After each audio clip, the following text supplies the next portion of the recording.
का नाम है मिस पद्मा, जिसे लिखा है मुंशी प्रेमचंद ने। आइए सुनते हैं। कानून में अच्छी सफलता प्राप्त कर लेने के बाद मिस पद्मा को एक नया अनुभव हुआ। वह था जीवन का सूनापन। विवाह को उन्होंने एक अप्राकृतिक बंधन समझा था और निश्चय कर लिया था कि स्वतंत्र रहकर जीवन का उपभोग करूंगी। एमए की डिग्री ली, फिर कानून पास किया और प्रैक्टिस शुरू कर दी। रूपवती थी, युक्ति थी, मृदुभाषिणी थी और प्रतिभाशालिनी भी। मार्ग में कोई बाधा न थी। देखते देखते वह अपने साथी नौजवान मर्द वकीलों को पीछे छोड़कर आगे निकल गई और अब उसकी आमदनी कभी कभी 1,000 से भी ऊपर बढ़ जाती। अब उतने परिश्रम और सिर मगजन की आवश्यकता न रही। मुकदमे अधिकतर वही होते थे जिनका उसे पूरा अनुभव हो चुका था।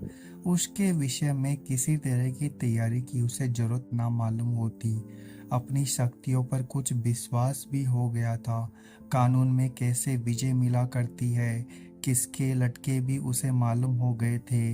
इसलिए उसे बहुत अवकाश मिलता था और इसे वह किस्से कहानियाँ पढ़ने, सैर करने, सिनेमा देखने, मिलने मिलाने में खर्च करती थी।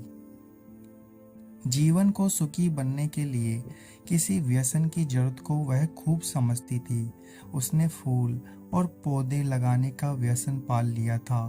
तरह तरह के बीज और पौधे मंगाती और उन्हें उगते बढ़ते फलते फूलते देख के खुश होती, मगर जीवन में सूनेपन का अनुभव होता रहता। यह बात ना थी कि उसे पुरुषों से विरक्ति हो, नहीं, उसके प्रेमियों की कमी ना थी। अगर उसके पास केवल रूप और यौवन होता तो भी उपासकों का अभाव ना रहता, मगर यहाँ तो रूप और यौवन के साथ धन भी था। फिर रसिक वृंद क्यों चूक जाते। पद्मा को विलास से घृणा थी, नहीं, घृणा थी प्राधीनता से, विवाह को जीवन का व्यसन बनाने से। जब स्वतंत्र रहकर भोग विलास का आनंद उठाया जा सकता है तो फिर क्यों ना उठाया जाए। भोग में उसे कोई नैतिक बाधा न थी। उसे केवल देह की एक भूख समझती थी। इस भूख को किसी साफ सुथरी दुकान से भी शांत किया जा सकता है और पद्मा को साफ सुथरी दुकान की हमेशा तलाश रहती थी। ग्राहक दुकान में वही चीज लेता है जो उसे पसंद आती है। पद्मा भी वही चीज चाहती थी। ये उसके दर्जनों आशिक थे, कई वकील, कई प्रोफेसर, कई डॉक्टर, कई रईस, मगर ये सब के सब अय्याश थे, बेफिक्र, केवल बोरे की तरह रस लेकर उड़ जाने वाले। ऐसा एक भी ना था जिस पर वह विश्वास कर सकती। अब उसे मालूम हुआ कि उसका मन केवल भोग नहीं चाहता, कुछ और भी चाहता है। वह चीज क्या थी? पूरा आत्मसमर्पण, और उसे ये कहीं नहीं मिला। उसके प्रेमियों में एक मिस्टर प्रसाद था, बड़ा ही रूपवान और धुरंधर विद्वान। एक कॉलेज में प्रोफेसर था। वह भी मुक्त भोग का आदर्श का भाषक था। पद्मा उस पर फिदा थी, चाहती थी उसे बांध कर रखे, पूरी तरह से अपना बना ले, लेकिन प्रसाद चंगुल में नहीं आता था। संध्या हो गई थी, पद्मा सैर करने जा रही थी। प्रसाद जी आ गए। सैर करना मुलतवी हो गया। बातचीत में सैर से कहीं ज्यादा आनंद था और पद्मा आज प्रसाद से कुछ दिल की बात कहने वाली थी। कई दिन के सोच विचार के बाद उसने कह डालने का निश्चय किया।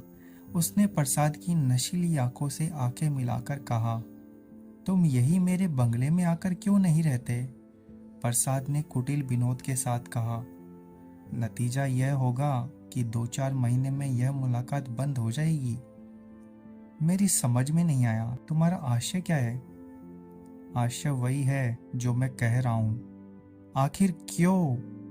मैं अपनी स्वाधीनता नहीं खोना चाहूँगा, तुम अपनी स्वतंत्रता ना खोना चाहोगी। तुम्हारे पास तुम्हारे आशिक आएंगे, मुझे जलन होगी। मेरे पास मेरी प्रेमिकाएं आएंगी, तुम्हें जलन होगी। मन मुटाव होगा, फिर बेमनस्य होगा और तुम मुझे घर से निकाल दोगी। घर तुम्हारा है ही, मुझे बुरा लगेगा ही, फिर यह मैत्री कैसे निभेगी। दोनों कई मिनट तक मौन रहे। प्रसाद ने परिस्थिति को इतने स्पष्ट, बेलाग, लठमार शब्दों में खोलकर रख दिया कि कुछ कहने की जगह न मिली। आखिर प्रसाद ही को नुक्ता सूझा। बोला, जब तक हम दोनों यह प्रतिज्ञा न कर ले कि आज से मैं तुम्हारा हूँ और तुम मेरी हो, तब तक एक साथ निर्वाह नहीं हो सकता। तुम यह प्रतिज्ञा करोगे? पहले तुम बताओ। मैं करूंगी तो मैं भी करूंगा, मगर एक बात के सिवा मैं और सभी बातों में स्वतंत्र रहूंगी, और मैं भी एक बात के सिवा हर बात में स्वतंत्र रहूंगा। मंजूर? मंजूर। तो कब से? जब से तुम कहो। मैं तो कहती हूँ कल से। ठीक है, लेकिन अगर तुमने इसके विरुद्ध आचरण किया तो? और तुमने किया तो? तुम मुझे घर से निकाल सकती हो, लेकिन मैं तुम्हें क्या सजा दूंगा? तुम मुझे त्याग देना और क्या करोगे? जी नहीं, तब इतने से चित्त को शांति ना मिलेगी। तब मैं चाहूंगा तुम्हें जलील करना, बल्कि तुम्हारी हत्या करना। तुम बहुत निर्दयी हो प्रसाद। जब तक हम दोनों स्वाधीन हैं, हम किसी को कुछ कहने का हक नहीं, लेकिन एक बार प्रतिज्ञा में बंध जाने के बाद फिर ने मैं इसकी अवज्ञा रह सकूंगा, ना तुम इसकी अवज्ञा कर सकोगी। तुम्हारे पास दंड का साधन है, मेरे पास नहीं है। कानून मुझे कोई भी अधिकार नहीं देगा। मैं तो केवल अपनी पशुबल से प्रतिज्ञा का पालन कराऊंगा, और तुम्हारे इतने नौकरों के सामने मैं अकेला क्या कर सकूंगा। तुम तो चित्र का शाम पक्ष ही देखते हो। जब मैं तुम्हारी हो रही हूँ तो यह मकान, नौकर चाकर, जायदाद सब कुछ तुम्हारा है। हम तुम दोनों जानते हैं कि ईर्ष्या से ज्यादा घृणित कोई सामाजिक पाप नहीं है। तुम्हें मुझसे प्रेम है या नहीं, मैं नहीं कह सकती, लेकिन तुम्हारे लिए मैं सब कुछ सहने, सब कुछ करने के लिए तैयार हूँ। दिल से कहती हो पद्मा? सच्चे दिल से, मगर ना जाने क्यों तुम्हारे ऊपर विश्वास नहीं आ रहा। मैं तो तुम्हारे ऊपर विश्वास कर रही हूँ। ये समझ लो, मैं मेहमान बनकर तुम्हारे घर में ना रहूंगा, स्वामी बनकर रहूंगा। तुम घर के स्वामी ही नहीं, मेरे स्वामी बनकर रहोगे। मैं तुम्हारी स्वामिनी बनूंगी। प्रोफेसर प्रसाद और मिस पद्मा दोनों साथ रहते हैं और खुश है। दोनों ने ही जीवन का जो आदर्श मान में स्थिर कर लिया था वह सत्य बन गया। प्रसाद को केवल 200 रुपये वेतन मिलता है, मगर वह अपनी आमदनी का दुगना भी खर्च कर दे तो परवाह नहीं। पहले वह कभी कभी शराब पीता था, अब रात दिन शराब में मस्त रहता है। अब उसके लिए अलग अपनी कार है, अलग नौकर है, तरह तरह की बहुमूल्य चीजें मंगवाता रहता है। और पद्मा बड़े हर्ष से उसकी सारी फिजूल खर्चियां बर्दाश्त करती है। नहीं, बर्दाश्त करने का पर्सन नहीं, वह खुद उसे अच्छे से अच्छे सूट पहनाकर, अच्छे से अच्छे ठाट में रखकर प्रसन्न होती है। जैसी घड़ी इस वक्त प्रसाद के पास है, शहर के बड़े बड़े रईस के पास ना होगी। पद्मा जितना ही उसे दबाती है, प्रसाद उतना ही उसे दबाता है। कभी कभी उसे नागवार भी लगता है, पर किसी अज्ञात कारण से अपने को उसके वश में पाती है। प्रसाद को जरा भी उदास या चिंतित देखकर उसका मन चंचल हो उठ जाता है।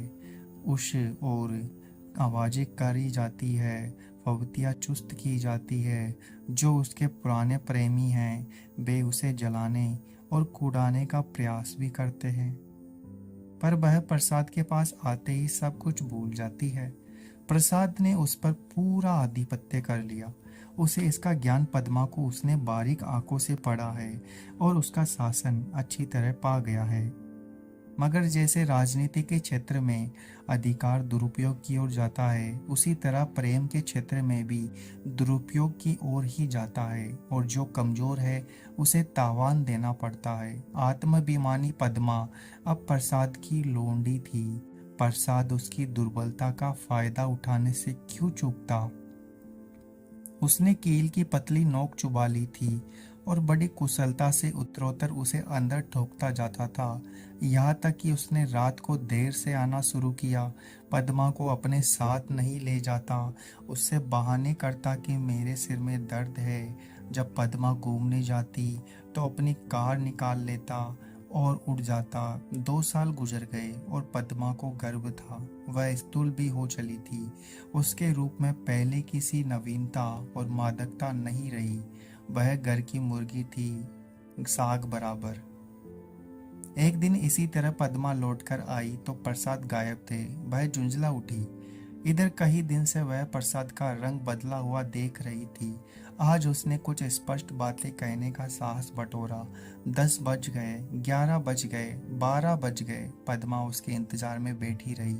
भोजन ठंडा हो गया, नौकर चाकर सो गए। वह बार बार उठती, फाटक पर जाकर नजर दौड़ाती। बाहर 1 बजे के करीब प्रसाद घर आए। पद्मा ने साहस बटोरा, पर प्रसाद के सामने जाते ही उसे इतनी कमजोरी मालूम हुई। फिर भी उसने जरा कड़े स्वर में पूछा, आज इतनी रात कहाँ थे? कुछ खबर है कितनी रात है? प्रसाद को वह इस वक्त असुंदरता की मूर्ति सी लगी। वह एक विद्यालय की छात्रा के साथ सिनेमा देखने गया था। बोला, तुमको आराम से सो जाना चाहिए था। तुम जिस दशा में हो उसमें तुम्हें जहाँ तक हो सके आराम करना चाहिए। पद्मा का साहस कुछ प्रबल हुआ। तुमसे पूछती हूँ, उसका जवाब दो। मुझे जहन्नुम में भेजो तो तुम भी मुझे जहन्नुम में जाने दो। तुम मेरे साथ दगा कर रहे हो, यह मैं साफ देख रही हूँ। तुम्हारी आंखों की ज्योति कुछ बढ़ गई होगी। मैं इधर कई दिनों से तुम्हारा मिजाज कुछ बदला हुआ देख रही हूँ। मैं तुम्हारे साथ अपने को बेचा नहीं है। अगर तुम्हारा जी मुझसे भर गया है तो मैं आज जाने को तैयार हूँ। तुम जाने की धमकी क्या देते हो? या तुमने आकर कोई बड़ा त्याग नहीं किया है? मैंने त्याग नहीं किया है, तुम यह कहने का साहस कर रही हो। मैं देखता हूँ तुम्हारा मिजाज बिगड़ रहा है। तुम समझती हो मैंने इसे अपंग कर दिया, मगर मैं इसी वक्त तुम्हें ठोकर मारने को तैयार हूँ, इसी वक्त। पद्मा का साहस जैसे बुझ गया। प्रसाद अपना ट्रंक संभाल रहा था। पद्मा ने दीनभाव से कहा, मैंने तो ऐसी कोई बात नहीं कही जो तुम इतना बिगड़ रहे हो। मैं तो केवल तुमसे पूछ रही हूँ, कहाँ थे? क्या मुझे इतना भी अधिकार नहीं देना चाहते? मैं कभी तुम्हारी इच्छा के विरुद्ध कोई काम नहीं करती और तुम मुझे बात बात पर डांटते रहते हो। तुम्हें मुझ पर जया भी दरा नहीं आती। मुझे तुमसे कुछ भी तो सहानुभूति मिलनी चाहिए। मैं तुम्हारे लिए क्या कुछ करने को तैयार नहीं हूँ, और आज मेरी दशा हो गई है तो तुमसे मुझसे आंखें फेर लेते हो। उसका कंठ रुंध गया। मेज पर सिर रखकर फूट फूट कर रोने लगी। प्रसाद ने पूरी विजय पाई। पद्मा के लिए मातृत्व अब बड़ा ही अप्रिय प्रसंग था। उस पर चिंता मंडराती रहती। कभी कभी वह डर से कांप उठती और पछताती। प्रसाद की निरंकुशता दिन प्रतिदिन बढ़ती जा रही थी। क्या करे क्या ना करे, गर्भ पूरा हो गया था। वह कोर्ट न जाती थी, दिन भर अकेली बैठी रहती थी।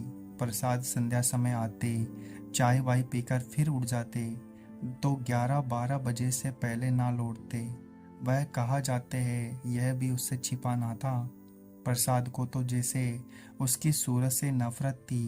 पूर्ण गर्भ, पीला मुख, चिंतित ससंग, उदास, फिर भी वह प्रसाद को श्रृंगार और आभूषण से बांधने की चेष्टा से बाज न आती थी। मगर वह जितना ही प्रयास करती उतना ही प्रसाद का मन उसकी ओर से फिरता था। इस अवस्था में श्रृंगार उसे और भी भद्दा लगा। प्रसव वेदना हो रही थी। प्रसाद का पता नहीं। नर्स मौजूद थी, लेडी डॉक्टर मौजूद थी, मगर प्रसाद का ना रहना पद्मा की प्रसव वेदना को और भी दारुण बना रहा था। बालों को गोद में देखकर उसका कलेजा फूल उठा, मगर फिर प्रसाद को सामने ना पाकर उसने बालक की ओर से मुंह फेर लिया, मीठे पल में जैसे कीड़े पड़ गए हो। 5 दिन शोर गृह में काटने के बाद जैसे पद्मा जेल खाने से निकली, नंगी तलवार बनी हुई माता बनकर वह अपने में एक अद्भुत शक्ति का अनुभव कर रही थी। उसने चपरासी को चेक देकर बैंक भेजा। प्रसव संबंधी कई बिल अदा करने थे। चपरासी खाली हाथ लौट आया। पद्मा ने पूछा, रुपए? बैंक बाबू ने कहा, रुपए प्रसाद बाबू निकाल ले गए। पद्मा को गोली लग गई। 20,000 रुपए प्राणों की तरह सींचे थे इसी शिशु के लिए। हाय! शोर से निकलने पर मालूम हुआ प्रसाद विद्यालय की एक बालिका को लेकर इंग्लैंड की सैर करने गए। जल्लाई हुई घर में आई, प्रसाद की तस्वीर उठाकर जमीन पर पटक दी और उसे पैरों से कुचल दिया। उसका जितना सामान था उसे क्षमा करके दिया सलाई लगा दी और उसके नाम पर थूक दिया। 1 महीना बीत गया था।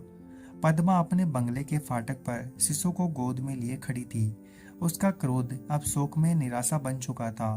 बालक पर कभी दया आती, कभी प्यार आता, कभी घृणा होती। उसने सड़क पर देखा, एक यूरोपियन लेडी अपने पति के साथ अपने बालक को गाड़ी में बिठाए लिए चली आ रही थी। उसने हसरत भरी आंखों से उस खुशनसीब जोड़े को देखा और उसकी आंखें सजल हो गई। अगर आपको ये कहानी पसंद आई तो हमारे चैनल को सब्सक्राइब करें, वीडियो को लाइक और शेयर